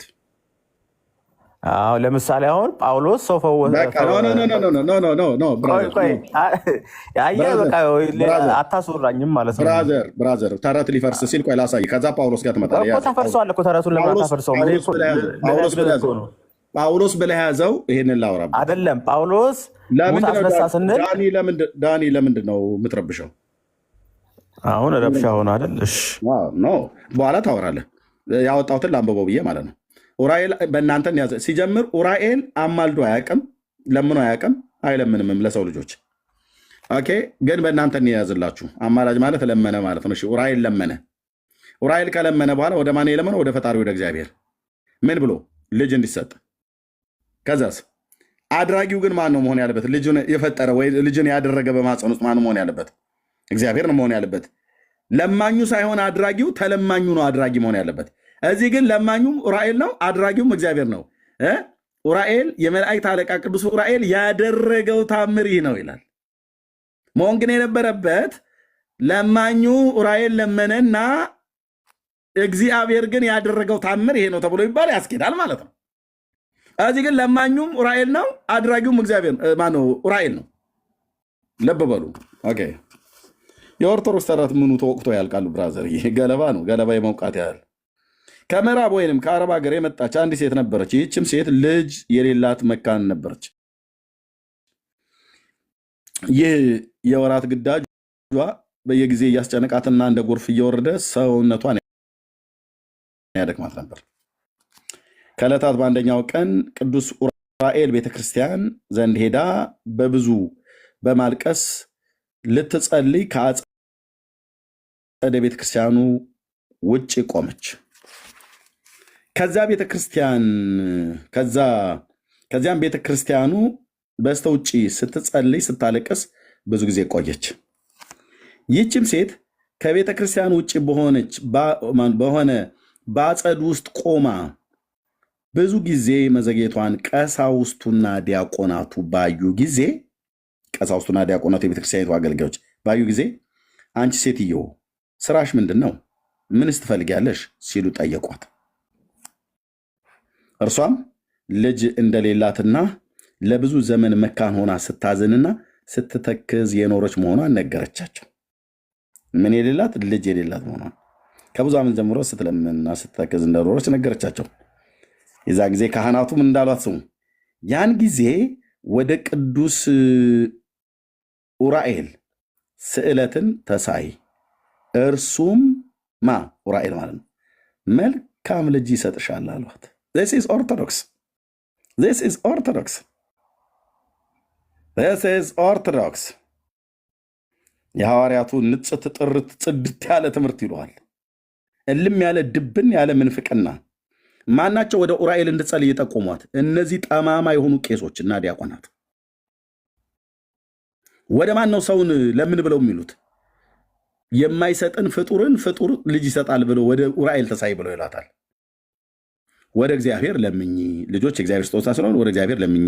ድንገት ግን ምናልባት ጸሎቴ አይሰማም ብለሽ የምታስቢ ከሆነ ወዳጅ ብለሽ ያልሽው መልአክ ወይ ደግሞ ጻድቅ ሰው ካለ በሱ በኩል ጸሎትሽ እንዲያቀርብልሽ እንዲማልድልሽ ጠይቂው ነበር መባል የነበረበት እንደው ካስኬድ እንኳን ማለት ነው። እነሱ ግን ቀጥታ ያን ጊዜ ወደ ቅዱስ ኡራኤል ስዕለትን ተሳይ፣ እርሱ ከእግዚአብሔር ዘንድ ልጅን ያሰጥሻልና አላለም። ልብ በሉ ወንድሞች ናቶች፣ ልብ በሉ ወንድሞች ናቶች፣ ልብ በሉ። ኦርቶዶክስ በምን አይነት የዛገ ሰንሰለት ትውልዱን አስራ እንደያዘችው መሆን የነበረበት ኡራኤል አማላች ከሆነ ወደ ቅዱስ ኡራኤል ተሳይ። እንደው ካስኬድ እንኳን ማለት ስዕለት ለእግዚአብሔር ነው እንጂ ተሳለው ለፍጡር አይደለም። ከዛስ እርሱም ተሳይ፣ እርሱም ኡራኤል በአማላጅነቱ ከእግዚአብሔር ለምኖ ልጅ ያሰጥሻልና ብሎ ቢላት እንደው ያስኬዳል። የኡራኤል ስራ መለመን ነው ወደ እግዚአብሔር። ሴቲቱ በኡራኤል በኩል እግዚአብሔርን ጠይቀችው፣ እግዚአብሔር ልጅን ሰጣት ብለን ነበር። አንደኛ ወደ መልአክ ነው ስዕለትን የተሳለው። እነሱ ደግሞ ስዕለትን አይቀበሉም። ስዕለትን ለእግዚአብሔር ተሳል ነው ያለው ቶራው፣ ታናክ ማለት ነው። ኤርሚያስ እንደዚህ ብትንቱኑን ታጠፋው እንዴ? ድራሽ አባቱን ነው ማጠፋው አልኩ። ስዕለትን ለእግዚአብሔር ተሳል ነው ያለው፣ ወደ ፍጡር ተሳል አላለም። ካህናቱ ምን ብለው መከሯት? ዲያቆናቱና ካህናቱ ወደ ፍጡር ተሳይ። ከዛስ እሱ ለምኖ ከእግዚአብሔር ልጅ ያሰጥሻል ሳይሆን ያላት እርሱም መልካም ልጅ ይሰጥሻል። ያሰጥሻል አይደለም፣ ያሰጥሻል ቢሆን ከእግዚአብሔር ዘንድ ያሰጣታል ማለት ነው። ለምኖ ነው ማለት ነው። ይሄ ግን ይሰጥሻል አሏት። እርሱም ባለቤቱ ማለት ነው ኡራኤል ነው። ልጅ ሰጪው ማለት ነው ኡራኤል ነው። ከዛስ መልካም ልጅ ያሰጥሻል ይሆን ከእግዚአብሔር ለምኖ ያሰጥሻል ነው። ሰጪው እግዚአብሔር ሆኖ አሰጪው ኡራኤል ይሆናል ማለት ነው። ተቀባዩ ሴትዮ ትሆናለች ማለት ነው። ኦርቶዶክስ ትውልዱ ላይ እንደዚህ ነው ቁማር የምትጫወተው። እና ያዕቆብስ እኔ በእግዚአብሔር ፈንታ ነኝ እንዴ ልጅ ልሰጥሽ ይላል። ጻድቁ አባት እዚህ ጋር እንዲህ ይላል። ኡራኤል የሚባል መላእክት እንዳለ አላውቅም፣ ግን ዙፋኑን ከበው የሚያመልኩ እልፍ አእላፋት መላእክት ስላሉ ስማቸው እኛ የተጻፈው ሚካኤል፣ ገብርኤል፣ ሱራፌልና ኪሩቤል ነው። ታላቁ አባት እኔ በውኑ የወድሽን ፍሬ በነሳሽ በእግዚአብሔር ቦታ ነኝ አላት ይላል ጻድቁ አባት። የወድሽን ፍሬ በነሳሽ፣ የወድን ፍሬ የሚሰጥም እግዚአብሔር ነው፣ የወድን ፍሬ የሚነሳም እግዚአብሔር ነው። እዚህ ግን የወድን ፍሬ የሚሰጥ ኡራኤል ነው ይላል። እዛ ደግሞ ስትሄድ የወድን ፍሬ የሚሰጥ እመቤቴን ይችላል። እዛ ደግሞ ስትሄድ የወድን ፍሬ የምትል ኪዳነ ምሕረት ናት ይላል። እዚህ ደግሞ ስትሄድ አርሴማ ናት ይላል። እዚህ ጋር ደግሞ ጣጡስ ነች ይላል። እዚህ ጋር ጊዮርጊስ ነው ይላል። እዚህ ጋር አቡነ ተክለ ሃይማኖት ነው ይላል። እዚህ ጋር አቡነ በርሶማ ነው ይላል። በሙሉ ልጅ ሰጪ ማለት ነው።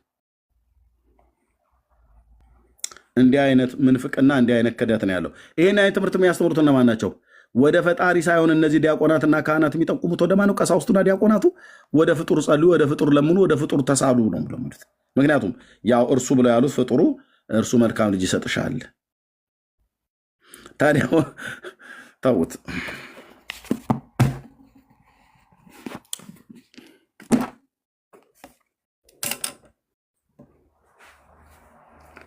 አፍርሳ ትሰራቸዋለች ብቻ ሳይሆን ልጅንም ጭምር ትሰጣለች ከማህፀን ውስጥ እያሉ ብለው የሚሉ እነ ተክለ ሃይማኖት እኮ ልጅ ይሰጣሉ ነው ተብሎ የተባለው እዚህ በገድሉ ላይ እዚህ ገድሉ አለ። ልጅ ይሰጥሻል እኮ ይላል። አይሰጥም። መላእክት ልጅ ሊሰጡ አይችሉም። ልብ በሉ። እዚህ ውስጥ ያላችሁ 650 ሰዎች የኢትዮጵያ ኦርቶዶክስ ቤተክርስቲያን በእልህ ትውልዱን ይዛው ሲኦል እየወረደች ነው። እምነታቸውን በእግዚአብሔር ላይ፣ ትምክታቸውን በእግዚአብሔር ላይ፣ ተስፋቸውን በእግዚአብሔር ላይ እንዳያደርጉ በፍጡር ላይ እያደረጉ ወደ ፍጡር ተሳሉ፣ ወደ ፍጡር ጸልዩ፣ ወደ ፍጡር ለምኑ እየተባለ ማለት ነው። መጽሐፍ ቅዱስ ግን የሚነግረን በመዝሙር 127 ቁጥር 3 ላይ የእግዚአብሔር ቃል የሚነግረን ልጆች የማስጦታ ናቸው ይላል። ያው ልጆች የማስጦታ ናቸው ይላል። መዝሙር 127 የማስጦታ ናቸው ይላል። ወንድሞች እናቶቼ፣ ቁጥር 3 እግዚአብሔር ቤትን ካልሰራ ሰራተኞች በከንቱ ይደክማሉ። እግዚአብሔር ከተማን ካልጠበቀ ጠባቂ በከንቱ ይደክማል። በማለዳ መገስገሳችሁ ከንቱ ነው። ለእንቅልፍ ለወዳጆቹ እንቅልፍን በሰጠ ጊዜ እናንተ የመከራን እንጀራ የምትበሉ ከተቀመጣችሁበት ተነሱ ካለ በኋላ እነሆ ልጆች የማርያም፣ የኡራኤል፣ የሚካኤል፣ የገብርኤል፣ የነቢያቱ፣ የሐዋርያቱ፣ የጻድቃን፣ የሰማዕታቱ ስጦታ ናቸው አይደለም። እነዚህ ሁሉ በሙሉ የጠራውልህን አጥፋ ከልብ ውስጥ ከአይምሮ ውስጥ። ልጆች የማስጦታ ናቸው፣ የእግዚአብሔር ስጦታ ናቸው። የሆድህም ፍሬ የእርሱ ዋጋ ነው ይላል። አለቅ ማርያም ልጅ አትሰጥም እያላችሁ ጻፉ ከታች ኮሜንት ላይ በደንብ አድምቃችሁ አጥለቅልቁት። ማርያም ምን አትሰጥም? ልጅ አትሰጥም። አትሰጥም። ሰጥታም አታውቅም፣ አትሰጥም። ምክንያቱስ የእርሷ ስራ አይደለም። ስራው የመድኃኔዓለም ነው። አለቀ። የስ አይደለም ብዬ ያልኩት የስ በሉ አይደለም ያልኩት። ማርያም ልጅ አትሰጥም። አንዱ የጻፈውን ኮፒ ማድረግ ትችላላችሁ። ማርያም ምን አትሰጥም? ልጅ አትሰጥም። ማርያም ብቻ ሳትሆን ሁሉም የጌታ እናት ካልሰጠች ሌሎ በሙሉ አንድም አይሰጥም። ልጅ አትሰጥም። አፍርሳ ትገጥማለች፣ ከፈለገች ትገነባለች የሚባል ነገር ይሄ ብሎኬት አይደለም። ሰው በእግዚአብሔር መልክና አምሳል ነው የተፈጠረው። በጅማትና በአጥንት በቆዳ አዋሃድከኝ ይለዋል እኮ። እዚህ እጆቼ ውስጥ ስንት ሴል ነው ያለው ብራዘር? የደም ስሮቻችን ስንት ነው ያሉት? የትኛው ሳይንስ ደርሶበት ያውቃል? ይሄን እንኳን ከዚህ በታች ያለውን መዳፍን፣ እጅን፣ ጣቶችን ጨምሮ ማለት ነው። ይሄን እንኳን ለማጥናት ዶክተሮች ስፔሻሊስት ለመሆን ስንት ዓመት ነው የሚፈጅባቸው? ይሄ እጅ ብቻ፣ ይሄኛው እጅ ብቻ፣ ይሄን ብቻ ለማጥናት እኮ አልኩ። እንዲህ የምትል ማለት ነው። ነዳጅ የለ ምናምን ነገር የለው እንደዚህ የምትለው እንጀራ የምጠቀልልበት፣ ቁንጢት የምቆነጠጥበት፣ የተለያየ ነገር የምታደርግበት ከተፈጠርክበት ጀምሮ ጋዛ ጠጥተው አታውቅ። እዚህ መታጠፊያው ላይ እንትን ግራሱ አድርገህበት ቀብተው አታውቅ። በወይራ ዘይት ሲጥጥ እንዳይል ብለህ በየጊዜው ምንም የተጨመረ ነገር የለም። ብራዘር ግሩምና ድንቅ አድርገህ ፈጥረኛልና ስለዚህም አመሰግናለሁ ያለውን አማኑኤልም አመስገን ነዋ። ምክንያቱስ እንዲህ አድርጎ የሰራን ከማህፀን የኔ ጌታ ነው። ኧረ በደምብ ነው የምናገረው። ይህን ድብን ያለ መናፍቅ እንዴት ብዬ እንድናገር ልፈልግ? በረከቱ ይደርብን። አንተ በለው ሂድና። እንዲህ አይነት ወጥ ረጋጭ እኮ አልኩ። የደጀ ሰላም ጠላ ጠጥቶ ዘኬ በልቶ ጠግቦ ወጥቶ የሚናገረው አንተ ብቻ ነው። አንተ ነው የምትናገረው። እናንተ አላችሁ አይደል እንዴ ኢየሱስ ጌታ ነው ብለው የሚሉትን ሰዎች እንኳን መናፍቅ ብለው የሚሳደቡት እንደምትሉ ፈጣሪ እንትታችሁ ከእናንተ የበለጠ ምንፍቅና አለ እንዴ? ዳንዬ ያዕቆብ እንኳን ልጅ አልሰጠም። ኬታ አምጥቶ ነው ተክለ ሃይማኖት ለአንተ ልጅ የሚሰጥህ? ጊዮርጊስ ልጅ ሰጠን ዳኞች ንስሐ ነው መግባት ያለባችሁ። እሺ ወንድም አልጨረስክም? ጨርሻለሁ። እሺ እንግዲህ እኛ ማርያም ልጅ ትሰጣለች ስንል ከምን አንጻር እንደሆነ ቅድም ነግሬሃለሁ። ከምንም ሳታም አታውቅም። ከእግዚአብሔር ጸጋ አንጻር እንደሆነ ይባል ጨረስን እኮ ቅድም ዳንዬ። እሱን ልጅ ሙታን ያስነሱት ኤልሳዕና ኤልያስም ይሁን ጳውሎስም ይሁን ማንም ሙትን አስነሱ። ሳውራ ትገባለህ መሀል ላይ። ስለጨረስን ብዬ ነው። መልሰህ ወደኋላ ለምን ትሄዳለህ? ሙት ማስነሳት አልጨረስንም። ሙት ስለማስነሳት አታውራ። አሁን ልጅን ስለመስጠት እሱንማ ጨረስን። ቅድም ለምን አላነሳውም? ቅድም ጨረስናል። ያንን የሚያደርጉት ከምን የተነሳ ነው ያልነው ቅድም። እሺ አይ በቃ አውራ፣ እንዳልከለከለ የፈለገውን አውራ። እሱን ግን ቅድም አውርተን ጨርሰናል። ከለከለ እንዳትል ግን የፈለግከውን አውራ ትችላለህ። እሺ ኮፒ ሊንክና ሼር አድርጉት ወገኖች ፕሊዝ። ኮፒ ሊንክና ሼር አድርጉት። እንዴት እንዳልገባው አላውቅም። ግን እኔ እያልኩ ያለሁት ምንድን ነው፣ ለምሳሌ አንድ ማን ሰማዕታትን መላእክትን ምንም የሆነ ተአምር ካደረገ ያ ተአምር የሚሆነው ከእግዚአብሔር የተነሳ ነው። ግን ከዛ በኋላ ግን ጴጥሮስ እንደዚህ ያደረገ እከሌ እንደዚህ ያደረገ ብለን እናወራለን። መጽሐፍ ቅዱስም እንደዛ እያለ ይናገራል። ያንን እንደዛ አለ ማለት ግን ከእግዚአብሔር ውጭ በራሱ ስልጣን እያደረገው ነው ማለት ነው አይደለም።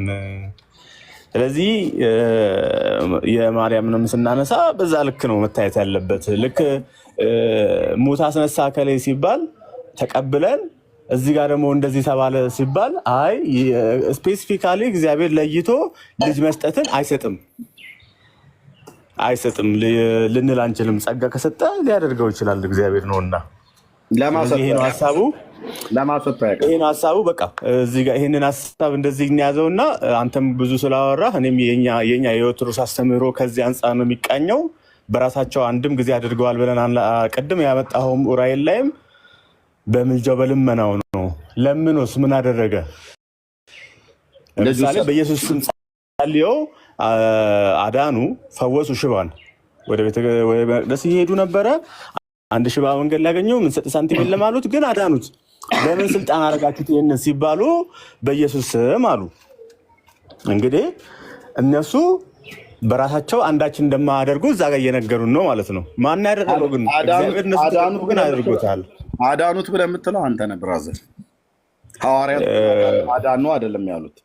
ለምሳሌ ዝናብን አዘነበ ፀሐይን አቆመ ምናምን ሲል አንዱን ላስትያዝ ለምንድነው ዳንዬ እዛና እዛ የምትሮጠው? አንዴ አንተ ልጁን ማን አዳኑት ብለህ ትላለህ? ቆይ አንዴ ኤርሚ እኔ አልገባሁብህም አይደለ? ውሸት ስታወራ አለ ወንድሜ፣ ውሸት ስታወራ አለ ዳንዬ። እኔ አታወራ። ምንድን ነው ዋሸው? ሐዋርያቱ አዳኑ ብለዋሉ እንዴ? አዳንን ብለዋሉ ወይ? አዳኑ ሰውየውን አዳኑ አሉ። ሊገቡ እንዳላቸው ባየ ጊዜ መጽዋዕትን ለመናቸው። ጴጥሮስም ከዮሐንስ ጋር ትኩር ብሎ ወደ እርሱ ተመልክቶ ወደ እኛ ተመልከት አለው።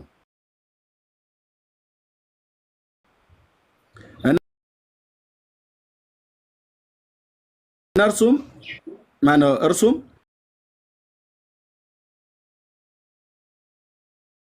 አንድ ነገር ከነሱ እንዲ ምናምን ነገር አይደለም ያለው የእግዚአብሔር ልጅ ነው።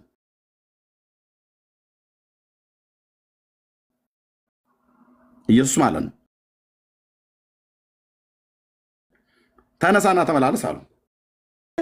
ጴጥሮስና ዮሐንስንም እያመሰገነ ይላል። ወንድሞቼ እናቶቼ፣ ሰውየው ራሱ ማመስገን እንዳለበት ያውቃል። ምንም እንኳን እግሩ ሽባ ቢሆን ልቡ ግን ሽባ አይደለም። ወደ ላይም ዘሎ ቆመና ይመላለስ ዘንድ ጀመረ።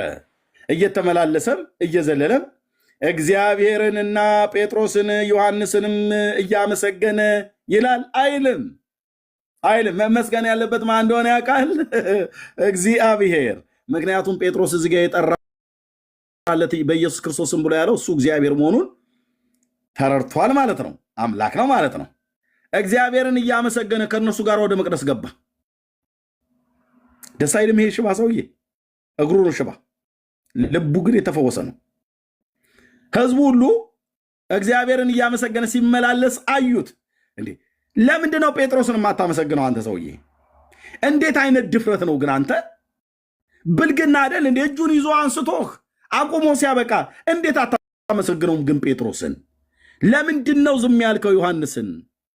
በለብትለው መመስገን የሚገባው ልዑል ፈዋሹ እሱ እንደሆነ ስለሚያውቅ ማለት ነው። ይሄ በነ ጴጥሮስና በነ ዮሐንስ እጅ የሚደረግ ታምር እንዳልሆነ ሽባው ሰውዬ እንኳን ያውቃል። ሃሌሉያ። መልካምን በሚሏት በመቅደስ ደጅ ስለ ምጽዋት ተቀምጦ የነበረው እርሱ እንደሆነ አወቁ። በእርሱም ከሆነ የተነሳ መደነቅ መገረም ሞላባቸው። ሽባው ስለተነሳ ነው መደነቅ መገረም የሞላባቸው። ከዛስ እርሱም ጴጥሮስና ዮሐንስን ይዞ ሳለ ህዝቡ ሁሉ እየተደነቁ የሚደነቁት ህዝቡ የሰለሞን ደጅ መመላሻ በሚባለው አብረው ወደ እርሱ ሮጡ። ጴጥሮስም አይቶ ለህዝቡ እንዲህ ሲል መለሰ። ምን ሊል ነው ጴጥሮስ ደግሞ? ሽባው እግዚአብሔርን ያመሰገነው እስካሁን ድረስ ጴጥሮስን ስም አይጠራም። ጴጥሮስ ፈወሰኝ፣ ጴጥሮስ አዳነኝ፣ ጴጥሮስ ያድናል ወገኖቼ፣ ዮሐንስም ያድናል እያለ አላለም። ሰውየው እግዚአብሔርን ብቻ ነው የሚያመሰግነው። እነ ጴጥሮስ ባሮች ናቸው፣ ዮሐንስ ባሪያ ነው። ከእነሱ የሆነ ምንም ነገር የለም። ጌታ የሰጣቸው ጸጋ አለ፣ ለበሽተኞች እጃቸውን ጭነው እንዲጸልዩ፣ በቃ ያንን አደረገ። ከዛ ጴጥሮስ ምን ትላለህ? ያ ይገርማችኋል ወገኖቼ፣ እኛ በተሰጠን ጸጋ አዳን ነው አላለም። እኔ ጸለይኩለትና እኔው ራሴ ያስነሳሁት አላለም። እሱ ጸልያ ልክ ነው። እሱ ጸልያ ልክ ነው። ማዳን ግን የማን ነው? የበጉ ማዳን ግን የማን ነው? የኢየሱስ የእግዚአብሔር። ጴጥሮስ አይቶ ማለት ነው የህዝቡ መደነቅን አይቶ ሲከታተሏቸው ለህዝቡ እንዲህ ሲል መለሰ። የእስራኤል ሰዎች ሆይ በዚህ ስለምን ትደነቃላችሁ? ወይስ በገዛ ኃይላችን ወይንስ እግዚአብሔርን በመፍራታችን ይህንን ይመላለስ እንዳደረግ ነው ስለምን ትኩር ብላችሁ ትመለከቱናላችሁ? ይሄ ነገር እኮ በገዛ ኃይላችን እኮ የተደረገ ነገር አይደለም። ታዲያ የአብርሃምና የይስሐቅ የያዕቆብም አምላክ የአባቶች አምላክ ለዘላለም ስም ይባረክ። የአብርሃምና የይስሐቅ የያዕቆብም አምላክ የአባቶቻችን አምላክ እናንተ አሳልፋችሁ የሰጣችሁትንና ሊፈታው ቆርጦ ሳለ በጲላጦስ ፊት የካዳችሁት ብላቴናው ኢየሱስን አከበረው። ብላቴናውን ኢየሱስን አከበረው። ምን በማድረግ? ሽባውን በማስነሳት። የማስም እንዲከብር የጴጥሮስ ኖ የዮሐንስ በፍጹም የማስም እንዲከብር ብላቴናውን ኢየሱስን፣ ብላቴና የተባለ ልጁን ማለት ነው። ልጁን ኢየሱስን አከበረው። እናንተ ግን ጻድቁን ቅዱሱን ጻድቁን ክዳችሁ ነፍሰ ገዳዩን ሰው ይሰጣችሁ ዘንድ ለመናችሁት፣ የሕይወትን ራስ ገደላችሁት። እርሱ ግን እግዚአብሔር ከሙታን አስነሳው። ለዚህም ነገር እኛ ምስክሮች ነን። በስሙ በማመን ይህንን የምታዩትና የምታውቁትን ዋት የኔ ጌታ ለዘላለም ስም ይባረክ። በስሙም በማመን ይህንን የምታዩትና የምታውቁትን የእርሱ ስም አጸናው ማለት አዳነው ማለት አቆመው ማለት ፈወሰው ማለት በእርሱ በኩል የሆነ እምነት በማ በኢየሱስ ማለት ነው። በሁላችሁ ፊት ይህንን ፍጹም ጤና ሰጠው። አሁንም ወንድሞች ሆይ እናንተ እንደ አለቆች ደግሞ ባለማወቅ እንዳደረጋችሁ ታውቂያለሁ። እግዚአብሔር ግን ክርስቶስ መከራ እንዲቀበል አስቀድሞ በነቢያት አፍ የተናገረው ሁሉ ፈጸመው። እንግዲህ ከጌታ ፊት የመጽናናት ዘመን እንድትመጣላችሁ አስቀድሞ ለእናንተ የመረጠውን ኢየሱስ ክርስቶስንም እንዲልክላችሁ ኃጢአታችሁ ይሰራ ይደመሰስ ዘንድ ንስሐ ግቡ፣ ተመለሱ።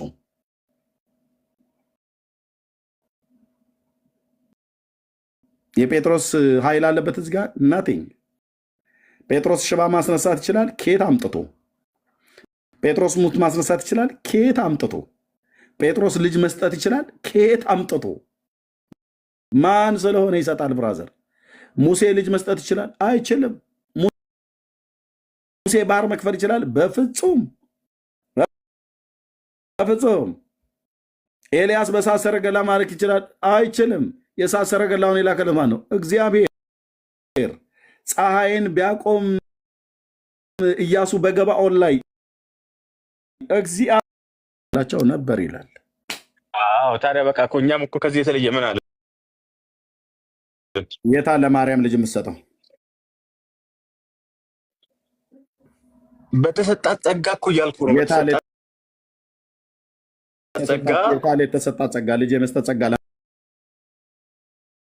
ለማሰጠው ያውቃል። መረጃ ስጠኝ ከመጽሐፍ ቅዱስ እስኪ። ልጅ የመስጠት ጸጋ ለማሰጠው ያውቃል። እሺ ቆይ ሐዋርያት ሥራ 5:12 ነው ጦስ። ኦኬ 5:12 ይኸው ልጅ የመስጠት ጸጋ ሊያሳየ ነው። ከዛ በሐዋርያትም እጅ ብዙ ምልክትና ድንቅ። ማን ድንቅና ምልክት የሚያደርገው? ምልክት ያለው በእጃቸው ነው፣ ግን እግዚአብሔር ነው የሚያደርገው። አለቅ ባለቤቱ እግዚአብሔር ነው። የምልክቱና የድንቁን ባለቤት እግዚአብሔር። ቀጥል። እሺ ቀጥል። አንብበው። ከዛስ ከሌሎችም አንድም ሰው ሊተባበራቸው የሚደፍር አልነበረም። ህዝቡ ግን ያከብራቸው ነበር። እዚህ ጴጥሮስ ሲያልፍ ከእነርሱም አንዱን ቢሆን እኮ ይኸውልህ፣ ስለዚህም ጴጥሮስ ሲያልፍ ቢሆን ከእነርሱ አንዱን ይጋርድ ዘንድ ድውያንን ወደ አደባባይ አውጥተው በአልጋና በወሰካ ያኖሯቸው ነበር። ይላል። ቀጥል ሂድ። ደግሞ በኢየሩሳሌም ዙሪያ ካለችው ከተማ ድዋያንና በርኩሳን መናፍስት የተሰቃዩትን እያመጡ ብዙ ሰዎች ይሰበስቡ ነበር፣ ሁሉም ይፈወሱ ነበር ይላል። እዚህ ጋር በኢየሱስ ስም አላለ። ማን ነበር የሚፈውሳቸው? ማን ነበር የሚፈውሳቸው? በኢየሱስ ስም አላለም ጴጥሮስ። በማን ስም ነበር ታዲያ ጴጥሮስ ድውያን ላይ የሚጭኑት እጃቸው? በማን ስም ነበር ጴጥሮስ? ጥላውን እኮ የሚያርፍባቸው 15 አንብበው ወንድሜ ጴጥሮስ በማን ስም ነበረ መዳን ነው ያለው ብሎ ያለው? ይኸውልህ መዳን በሌላ በማንም የለም። በቃ አለቅ። አየህ ምዕራፍ 5 ነው ያነበብከው። ምዕራፍ 4 ቁጥር 12 ወደኋላ አንድ ምዕራፍ ስንሄድ መዳን በማን ስም ነው ያለው? መዳን በሌላ በማንም የለም እንድንበት ዘንድ የሰጠን ስም ጨርሰው እንጂ አንተ ጌታዬን ስሙን ለመጥራት እንድንበት ዘንድ የሰጠን ስም ከሰማይ በታች ክርስቶስ ስም ብቻ ነው። ከሰማይ በታች ሌላ የለምና ይላል አይደል? እሺ የጴጥሮስ ስም ለመዳን ተሰጥቶናል። እኔ አሁን እኮ ይሄ የጴጥሮስ ስም ለመዳን ተሰጥቶናል። ራሱ መልኩ አይቆይ ዳኒ ራሱ መልእክቱን እንደማመጥ ዳኒ የቀድሞ ጨዋነት ምኑን ተደማመጥ ነው ሊሳወራ አንተ ያወራ ራሱ ጴጥሮስ የጴጥሮስ ስም ሰዎችን ያድን ነበር። የሚያድነው በኢየሱስ ስም ነው። የሚያድነው በኢየሱስ ስም ነው። እሱ ስልጣን የለውም። ስልጣን ግን ተሰጥቶታል። ጨርሰናል። ስልጣን ተሰጥቶታል አይደል? እንዴ ምን ይጠይቃል ወንድሜ? ቀደም ነገር ያለ ማቴዎስ 10 ላይ ገና መግቢያችን ላይ ስንነጋገር ከዛ እሺ፣ አሁን እዚህ ጋር ግን እሱ ስልጣን ተሰጥቶታል። እያነበብነው ያለነው ነገር ደግሞ ምን ይለናል? ስለዚህም ጴጥሮስ ሲያልፍ ጥላውን ቢሆን ምንድነው ከእነርሱ አንዱን ይጋርድ ዘንድ ድውያንን ወደ አደባባይ አወጥተው በአልጋና በወሳንካ ያኖራቸው ነበር። ሁሉም ይፈወሱ ነበር። እንግዲህ ጥላን ያረፈባቸው መጥቶ እጁን ጭኖ ሲጸልይባቸው አናየም። በኢየሱስ ስም ሲል አናየም። እግዚአብሔር ከሰጠው ጸጋ ግን የተነሳ ከሱ አንዳች ያልሆነ ከሱ አቅም አንዳች ያልሆነ ግን ቃል እንኳን ሳያወጣ እጁን ሳይጭንባቸው ጥላው እያረፈባቸው ብዙዎች ለዛውም ሁሉም ይፈወሱ ነበር። በጣም ሁሉ ይፈወሱ ነበር። ይሄ ማለት ግን ራሱ ጴጥሮስ በገዛ ስልጣኑ የምን ኢየሱስ ስም ነው ደግሞ እኔ ብቻዬን ጥላዬ ራሱ ይፈውሳል እያለ እየተንቀባረ እንደዛ እያልክ ነው። ግን ልንገርህ ብራዘር፣ በጣም ካለዘብኩ ምኑ ነው የምታወራው? በጴጥሮስ እጅ ታምር ሲደረግ ታምር አድራጊው መንፈስ ቅዱስ እንጂ ጴጥሮስ ነቲንግ ተራ ሰው ነው አልኩ። ያለ መንፈስ ቅዱስ ጴጥሮስ ተራ ሰው ነው።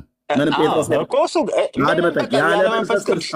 ያለ መንፈስ ቅዱስ ጴጥሮስ አድመጠኝ። ቆይ ዳን እዚህ ላይ መቆየት የለብንም። ያለ መንፈስ ቅዱስ ጴጥሮስ ነቲንግ ተራ ሰው ነው። ማርያም ያለ መንፈስ ቅዱስ ይፈውሳል ብያለሁ።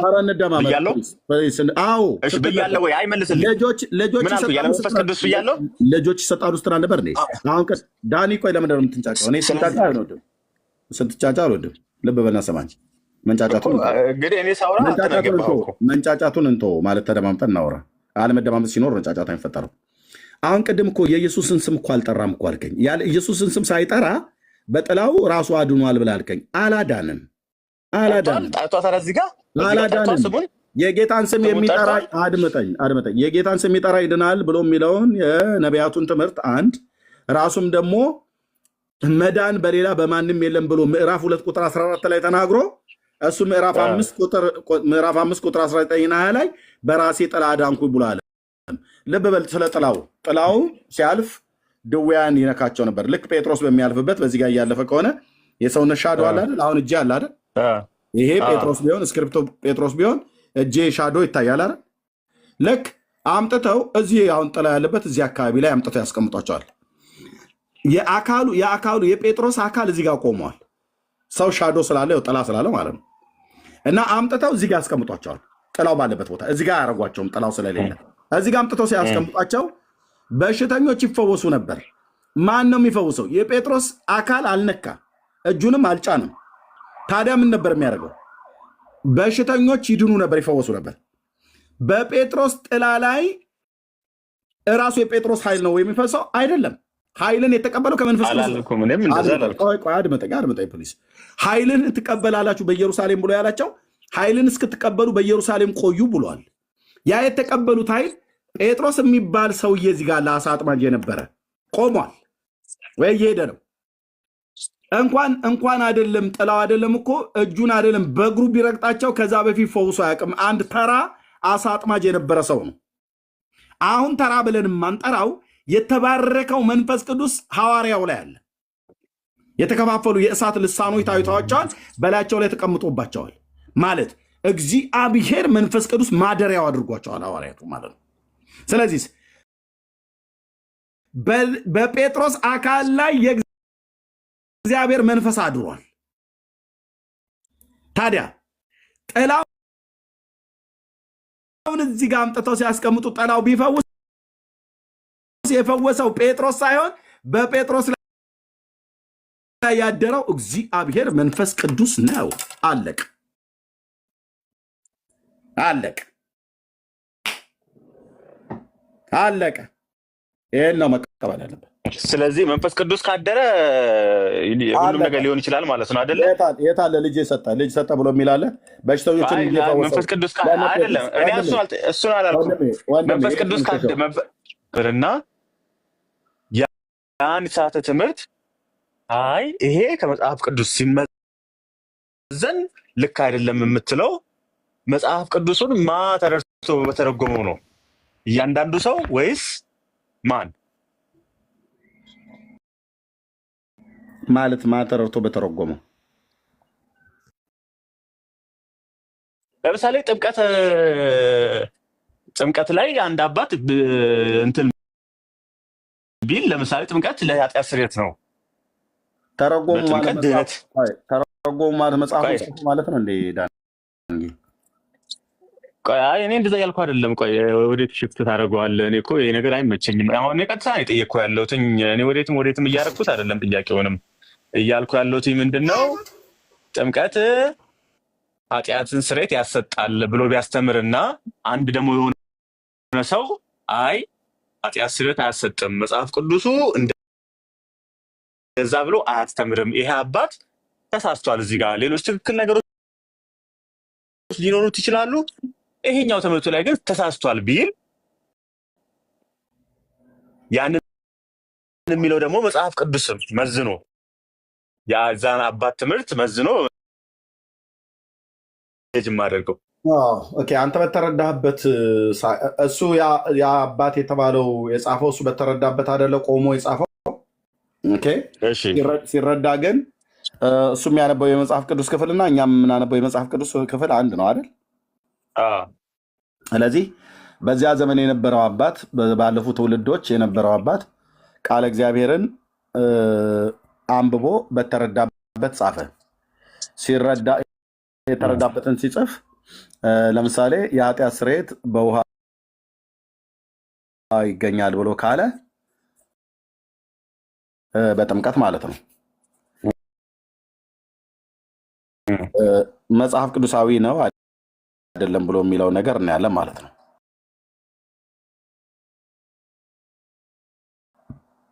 ይሄ መረዳት መጽሐፍ ቅዱስ ኃጢአት ስርየት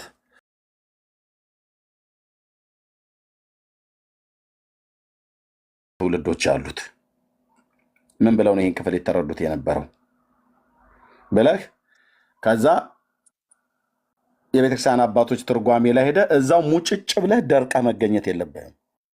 ምክንያቱም ትርጉማቸው ትክክል ከሆነ እሰየው ትቀበላለህ። እዛው ትርጉማቸው አስተምሯቸው ግን ትክክል ካልሆነ አይ ቃለ እግዚአብሔር እዚህ የሚናገረው ሌላ ነው፣ እዚህ የሚናገረው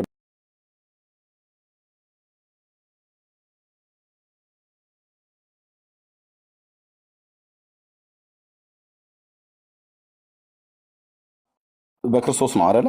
ዳኒ እንደዛ ነው የምታምነው አይደል?